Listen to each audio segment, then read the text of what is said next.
Last Sunday, something genuinely exciting happened. The best film at the Oscars won the Best Film Award. Bong Joon-ho's Parasite took the expected Best International Prize and then shocked us all by taking Best Screenplay, Best Director, and Best Picture as well. And although it was obviously the top rank in my rundown of the nominees, I just never believed that the Academy could get it together enough to do the right thing. I actually went to see Parasite for the fourth time just a few days ago because one of my wonderful patrons told me that the Alamo Drafthouse in Brooklyn was still doing showings of the black and white release that Bong had specially made, and I knew that I needed to give that a try while it was still on the big screen. Honestly, it's really fascinating, and I shot a bit of a reaction in the immediate aftermath. If you're interested, I'll put that at the end of this video. Anyways, now that it has won and regular folks are suddenly interested in Korean cinema for the first time ever, I thought that this would be a great opportunity to give some recommendations. So that's what we're here for, talking about 8 Korean films that you should watch now that the Academy has acknowledged what so many of us have been saying forever. Why 8? Well, because that's how many lesser movies Parasite had to beat in order to make history. As much as possible, I have tried to avoid the obvious choices. Part of this is because I have already discussed many of those in other videos on this channel and I don't like to repeat myself, but also because I decided to only select films for which I could find some kind of connection to at least one of Bong's films, even if it's a tenuous one.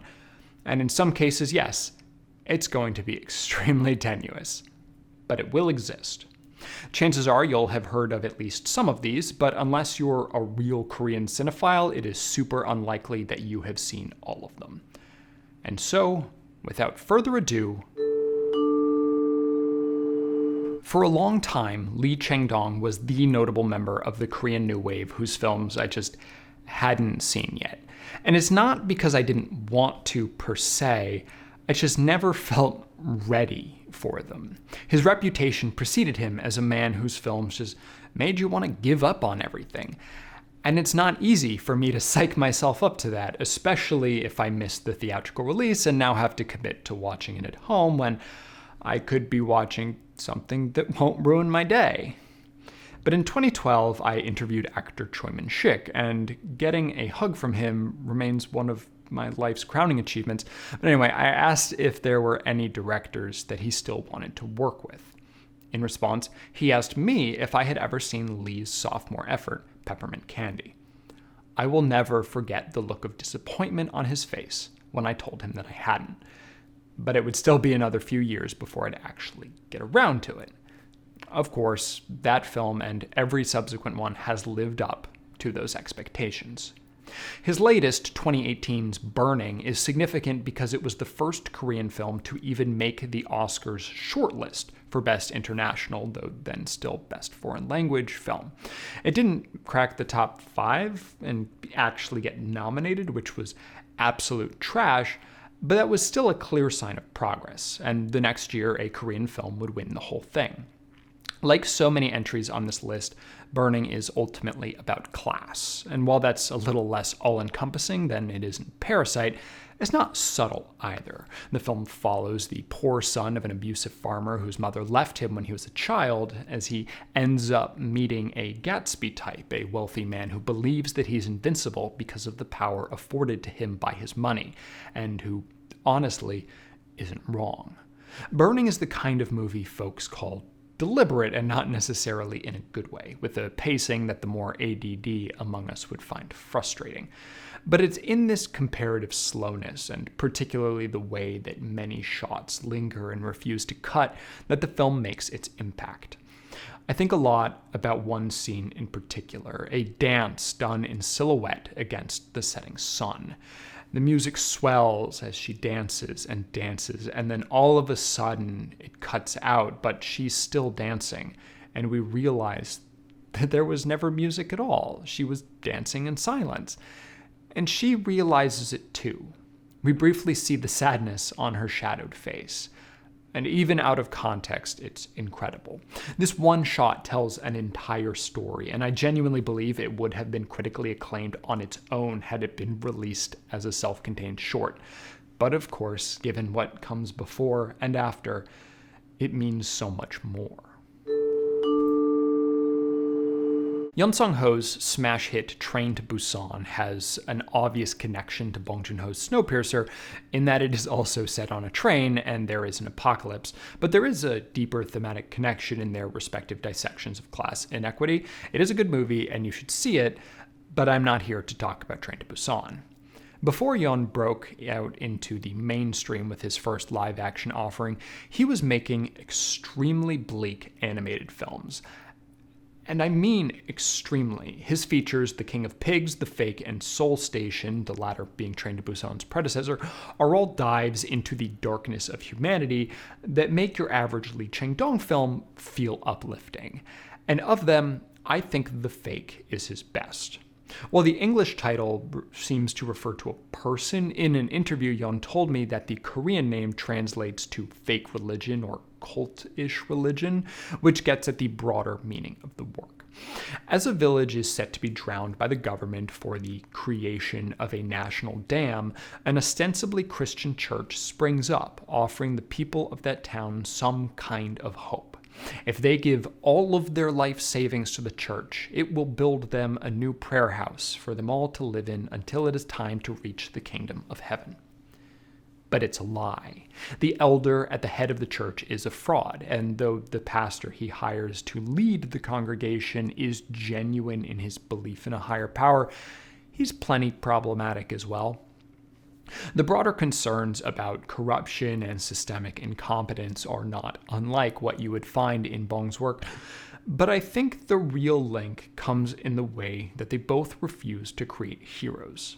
In Parasite, no one is really good. The wealthy Parks are arguably the least bad, as their crime is just being beneficiaries of a system, as well as fundamentally inconsiderate of anyone who's not, but they're also peripheral to the narrative in a lot of ways. The characters we care most about are complex, taking advantage of others, but also how much can we blame them given their situations?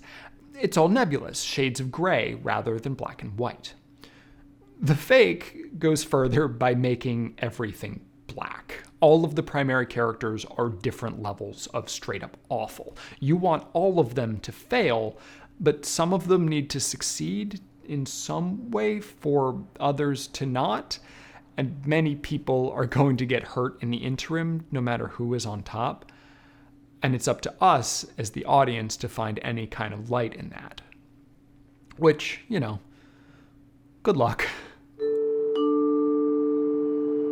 When the general population, myself included, thinks of Korean cinema, we don't really go before the new wave of the late 90s and early 2000s. But the big exception to this rule has always been Kim Ki-young's 1960 classic, The Housemaid. Still widely regarded as one of the greatest Korean films ever made, The Housemaid is significant for being a rare example of an overtly socially conscious film from an industry that faced heavy censorship for many decades. And because I am merely subscribed to the Korean Film Archive channel here on YouTube, but haven't actually watched any of the dozens of older films that they have made available here for free, I can't really say with confidence that The Housemaid was a total outlier or that other films didn't have a similar impact, but it definitely feels like Kim's hand is present even now.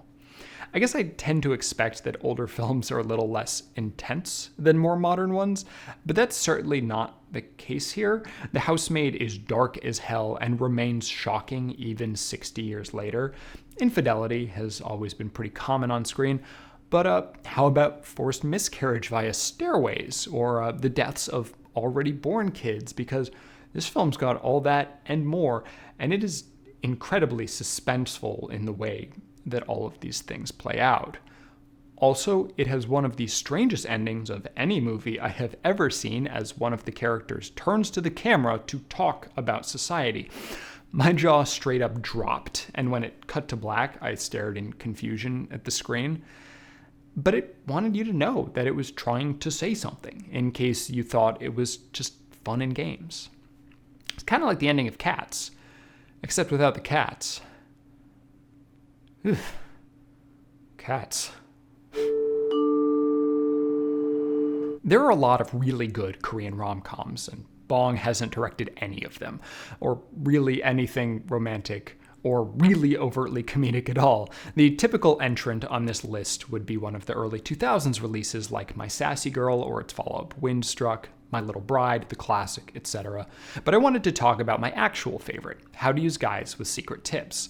And because I decided on this entry before giving myself any limitations, I was forced to reverse engineer some tenuous connection to Bong Joon-ho's work, and I fucking nailed it. Before protagonist Choi Bo-na does her glow-up, she wears the same yellow hoodie that Bae Do-na's character does in Bong's first feature, Barking Dogs Never Bite. Hell yeah. I love this movie, and I am annoyed that more people don't know about it, especially because it features arguably the most accurate dissection of male logic vis-a-vis romance that I have ever seen in a movie.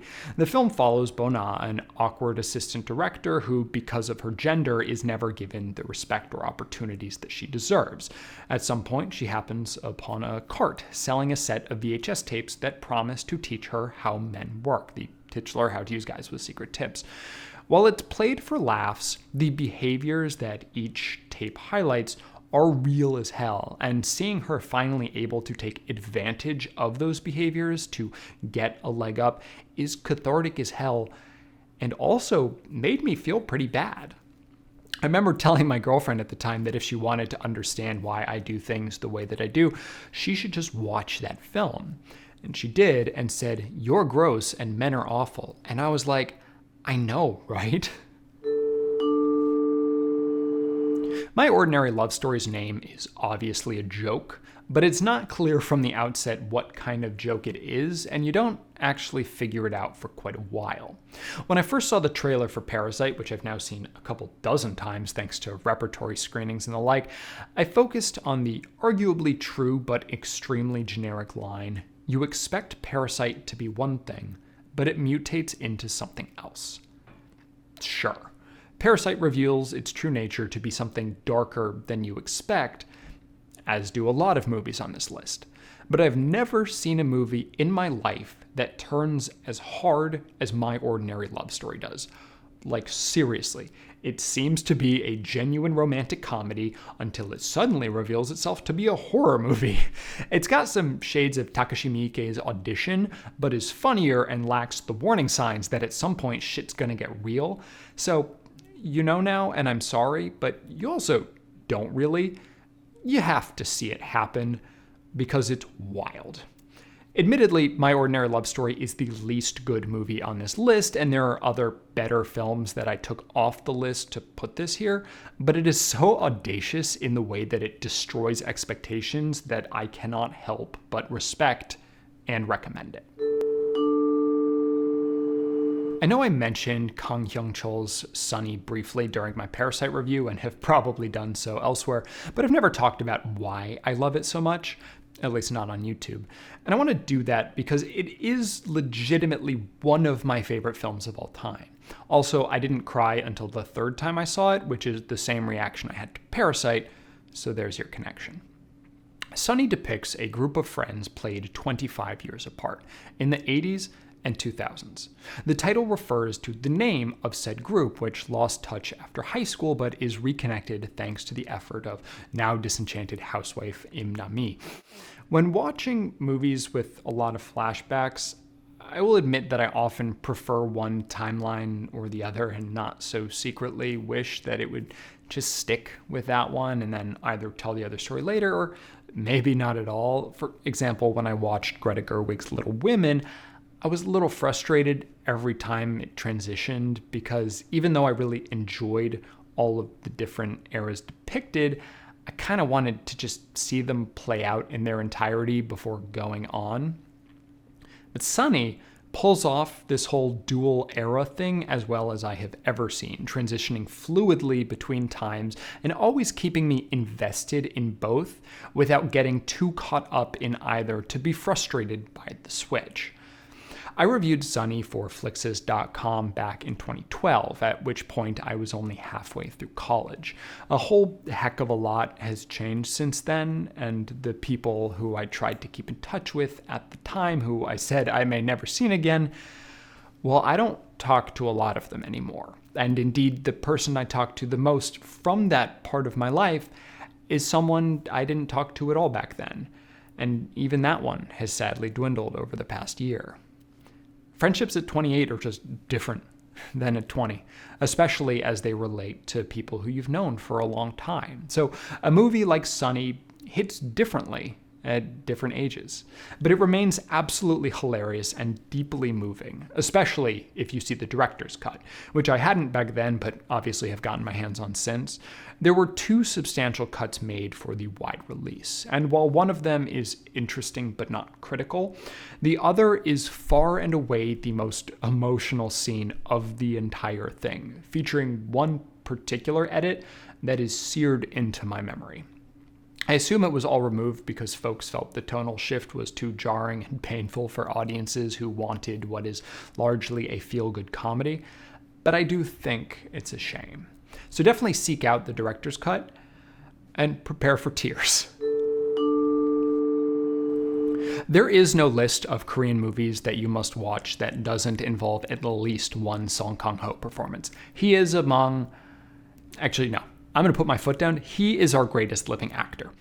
I limited myself pretty substantially by removing his two most consistent collaborators, Kim Ji-woon and Bong Joon-ho, from the running because I had already discussed their movies in dedicated videos, but obviously he has had great performances in other great movies by great filmmakers. Of particular note are his early collaborations with the man who was likely South Korea's best-known export prior to this past award season, Park Chan-wook. Song appeared in Park's first two films, Joint Security Area and Sympathy for Mr. Vengeance, in key roles. And though obviously I had seen both multiple times before, I got to see them big at the same retrospective where I saw those other classic New Wave films, and both of those two are still just so good. Though for the purposes of this list, you should see Mr. Vengeance, because one, it's better, and two, it is more thematically relevant. I understand why Oldboy was Park's first movie to break out internationally, but all three entries in the Vengeance trilogy, Mr. Vengeance, Oldboy, and Lady Vengeance, are masterworks. The first is the bleakest, which is a word I have definitely used too much in this video, and also the most interesting. Like a Bong film, the inciting incident is capitalism, and there is a lot of anti-capitalist rhetoric going on, from the sort of explicit, like the man who hurts himself in front of his former employer of several decades after he is fired, to entirely explicit, like the woman who hands out flyers featuring slogans about destroying corporations. It's everywhere. And there are arguably two different Mr.'s vengeance in this film, each coming from a different class. Ryu's abject poverty is the driving force of everything, and it ultimately results in his crashing into the wealthy Dong-jin, played by Song Kang-ho, who came from nothing to build a company and now feels the right to exercise his total dominance over the people beneath him. And the way he does this is vicious. I am stunned by Mr. Vengeance's brutality every time I see it, with one shot in particular that just will never leave my head. If you've seen the movie, you know exactly which one it is. And while its successors aimed for bittersweet endings, Mr. Vengeance closes on one hell of a downer. Kind of like Parasite. Pretty much everything that I think I know about Korean history comes from dramatic films based on true stories, which is to say, I definitely don't know Korean history all that well. I just have a general sense that traumatic things have happened. The 1979 assassination of the authoritarian President Park, I just got a crash course in last week thanks to Woo Min-ho's methodical The Man Standing Next. The general capture and torture of political dissidents in the 80s shows up in many films, but I've never seen it so painfully recreated as in Chung Ji-young's National Security. Bong Joon-ho let me in on a particular spree of serial killings in the late 80s and early 90s through memories of murder. I imagine that this is how many people feel about American history. But a based on a true story film that really sticks in my mind is Soon-rye's Whistleblower, which details the public disgrace of a national hero who claimed to have cracked stem cell cloning in the mid-aughts, but turns out to have been lying about the whole thing.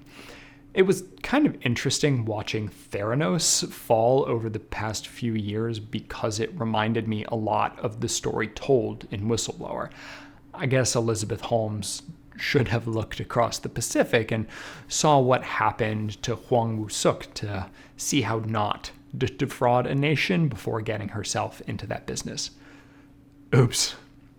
Whistleblower is less focused on the fraudster than on the man who revealed it, and the abuse that person suffered as he tried to speak truth to power. This is the more heavily fictionalized aspect of the story, but it came at a very relevant and probably unrelatable point in my life. Just a few weeks prior, I had been the subject of a hatchet job at a right-wing news outlet written by a person who, several years later, would become a big deal. This was extremely stressful because online harassment sure feels like real harassment. Plus, my name is very specific, and that writer's audience was certainly the type to dox or worse me. And who golly, did I not want to go through that. What I said and ultimately went through were nothing compared to the man depicted in Whistleblower, but it was nonetheless a kind of cathartic viewing experience to see someone going through it. You're unlikely to have that feeling when you see it, but you'll still get a very well-made thriller directed by one of the few notable women to have come up in the Korean New Wave. So you should do that. And that's the list. Thank you for watching, and thank you particularly to my patrons, and also to my girlfriend for this signed Parasite poster. If you've got any particular feelings on the choices I've made or things you feel I missed, let me know in the comments, especially if it's something you don't think I've seen, because I am always trying to fill in the gaps in my knowledge. And I will leave you, as promised, with my thoughts on Parasite in black and white. So I just got out of the black and white version of Parasite, and I spent a lot of the time thinking about, obviously, the fact that it's black and white. This is my fourth time seeing the film, and what I really focused on was how the lack of color impacted the film itself. So in the first half, which really does take advantage of color in the original version, I just kind of missed it. Especially when you see the beautiful house, you see the yard, the greens of the yard are really missing. But in the second half, once it's in the dark, once it's in the basement, it actually, I thought, was kind of beautiful in a really interesting and effective new way. And I wish there was a version of the film kind of like Park Chan-wook's fade to black and white version of Lady Vengeance. And he had originally intended for the film to be like that, so over the course of the film, the costumes changed, the sets changed to actually have less and less color, so it functioned that way. But I do think that a version of Parasite, even if done digitally after the fact, it could really work fairly well, because you would have, as the narrative gets darker, the film drains the color. I don't think I'm ever going to watch it in black and white again, even if it comes out in Blu-ray or the Criterion Blu-ray, which is just announced, which is awesome. But I'm very glad that I saw it this way, because it gave me a different kind of appreciation for the artistry of the film. And I mean, man, it's just still so fucking good.